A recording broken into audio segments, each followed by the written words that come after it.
Assalamualaikum warahmatullahi wabarakatuh. Alhamdulillahirrahmanirrahim. Kita ketemu lagi dengan saya Dr. Bram Irfanda dari Irfanda Capital. Nah, kita sekarang membahas tentang buku Learn to Earn bab 1 part ke-6. Jadi Learn to Earn ini buku terakhirnya dari salah satu investor terhebat di dunia, yaitu Peter Lynch. Nah, bab 1 ini bercerita tentang sejarah singkat terjadinya kapitalisme. Nah, sekarang kita ke subbab yang berjudul pertumbuhan brand nasional. Nah, ini brand nasional, ini brand di Amerika. Jadi, background cerita ini berkisar 1850 sampai 1900. Nah, di tahun 1850 sampai 1900 banyak industri yang naik. Salah satunya yang dominan itu adalah industri makanan ringan atau snack. Jadi contohnya jelly, terus selai, biskuit, terus permen karet itu dijual di mana-mana. Nah, saat itu di awal 1850-an itu banyak orang masih, contoh pakaian masih jahit sendiri, roti masih bikin sendiri. Jadi seperti itu, jadi tidak enak. Nah, kemudian yang terjadi adalah di tahun 1850 sampai 1900 itu terjadi pertumbuhan bisnis-bisnis di Amerika. Jadi orang-orang yang dulunya itu bikin sendiri kalau mau pingin sesuatu, jadi bisa membeli langsung. Jadi lebih hemat waktu. Nah, waktu yang dihemat ini itu bisa bikin produk baru juga. Jadi waktu yang dihemat untuk melakukan bikin makanan sendiri itu akhirnya bisa digunakan untuk hal yang lebih produktif. Nah, di masa itu roti yang paling terkenal itu mereknya Oneida, buatan Nabisco. Nabisco ini perusahaan yang terkenal nanti di 1980-an tentang Jangpon. Nah, Nabisco, produk lainnya dari Nabisco ini adalah Oreo, terus Lorna, terus Barnum. Nah, Oreo ini jadi snack paling laris zaman itu sampai zaman sekarang. Jadi di dunia. Jadi keren sekali Oreo ini. Terus kemudian di periode yang sama Bapak Heinz itu menemukan kecap. Kecapnya beda dengan kecap di sini. Kalau kecap di Amerika itu ada tomat. Jadi kecapnya itu kayak saus gitu. Nah, di Pak Heinz ini yang sekarang merek Heinz itu menemukan kecap. Terus kemudian menemukan produk-produk baru lagi. Akhirnya bikin pabrik, pabrik kecap dan lain-lain yang berhubungan dengan produk-produk untuk makan roti. Jadi roti isinya apa? Contohnya mustard, olive, dan lain-lain. Terus di masa yang sama Bapak Sylvester Graham itu menemukan Graham crackers. Ini crackers tapi tanpa telur dan lemak-lemak lain, jadi tanpa mentega. Dan sampai sekarang masih ada di Amerika dan ini juga sangat laris di seluruh Amerika. Terus berikutnya adalah Bapak Dr. John Kellogg. Jadi kalau mendengar Kellogg, ini salah satu perusahaan seperti Unilever di Indonesia, tapi ini di Amerika dan jualannya makanan-makanan kayak gini. Nah, Kellogg ini menemukan cornflake, jadi menemukan popcorn, dan ini jadi serial nomor 1. Jadi sampai sekarang, sejak tahun 1800-an sampai sekarang, jadi perusahaan serial nomor 1 di Amerika. Terus kemudian Hershey ini mulai bikin pabrik coklat itu di 1893. Sampai sekarang juga masih ada perusahaannya dan pabriknya.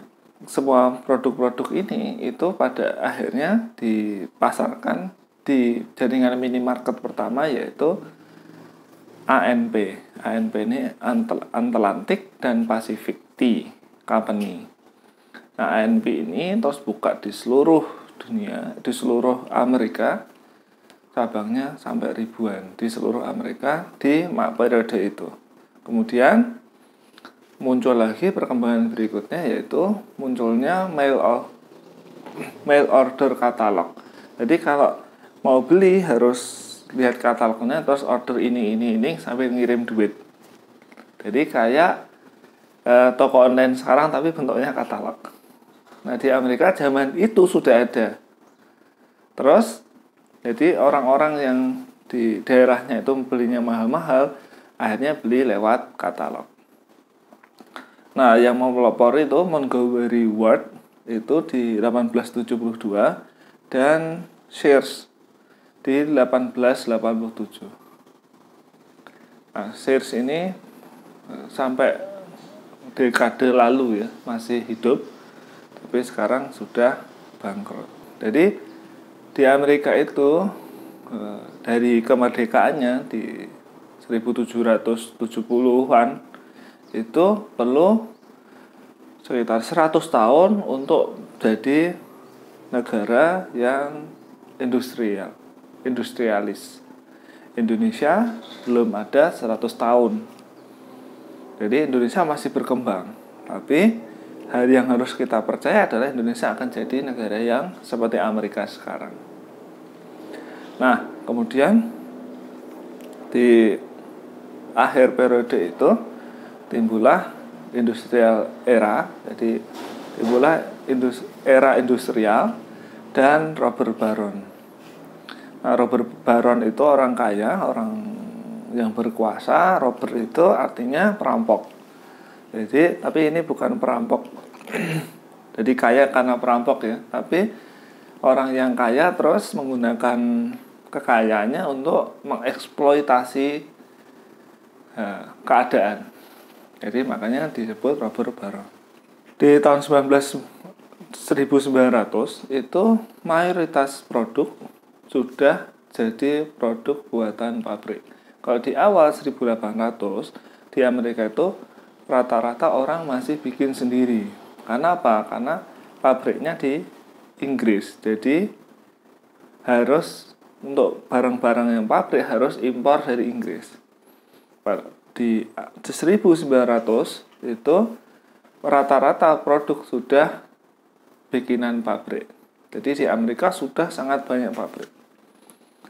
Terus ada beberapa, karena dari pabrik itu dan konsumsi makin besar, produktivitas makin tinggi, maka muncul robber baron.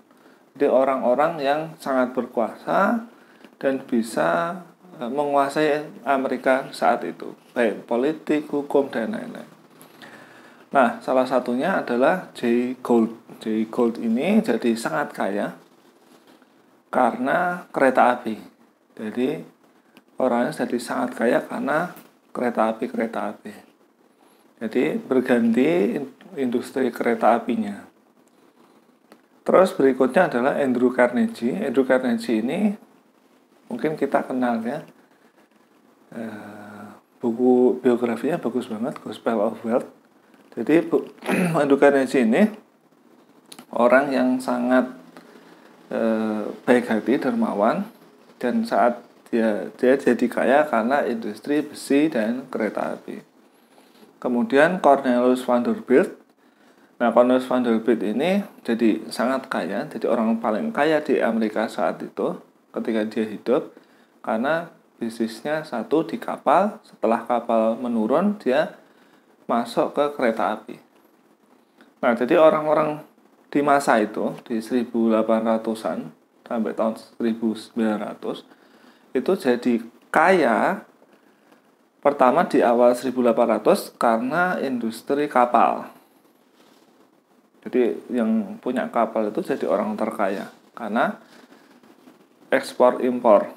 Kemudian di 1850 sampai 1900 yang jadi bisnis paling heboh, paling hot adalah kereta api. Jadi memang selalu seperti itu, bisnis akan berganti-ganti. Dan sesuatu yang bagus tidak selalu akan bagus. Bisa jadi tidak menarik lagi. Seperti sekarang contoh, perusahaan kapal banyak yang sekali yang bangkrut, utangnya sangat besar dan lain-lain. Nah, kita lanjutkan. Berikutnya adalah Daniel Drew. Daniel Drew ini manipulator di pasar saham. Kalau sekarang seperti tersangkanya Asabri. Nah, di zaman itu sudah ada orang-orang manipulator saham seperti itu. Terus kemudian JP Morgan. JP Morgan tentu saja kita tahu karena perusahaannya masih ada. JP Morgan ini banker. Jadi bahkan ketika pemerintah Amerika itu krisis, JP Morgan ini diminta untuk menalangi keuangan dari pemerintah Amerika. Terus berikutnya adalah Jay Cook. Jay Cook ini punya bank dan broker saham. Nah, Jay Cook ini yang nanti menyebabkan kebangkrutannya, menyebabkan krisis di 1873. Terus berikutnya yang paling kaya setelah Cornelius Vanderbilt, dari terkaya di Amerika, adalah John D. Rockefeller. Nah, John D. Rockefeller ini dia punya seluruh perusahaan minyak di Amerika. Nah, sekarang yang perusahaannya itu yang jadi Exxon, Chevron dan lain-lain. Jadi bisa dibayangkan orangnya sangat amat kaya sekali. Nah, dari beberapa robber baron orang kaya di atas ini, yang jadi robber baron itu Jay Gould dan Jay Cook.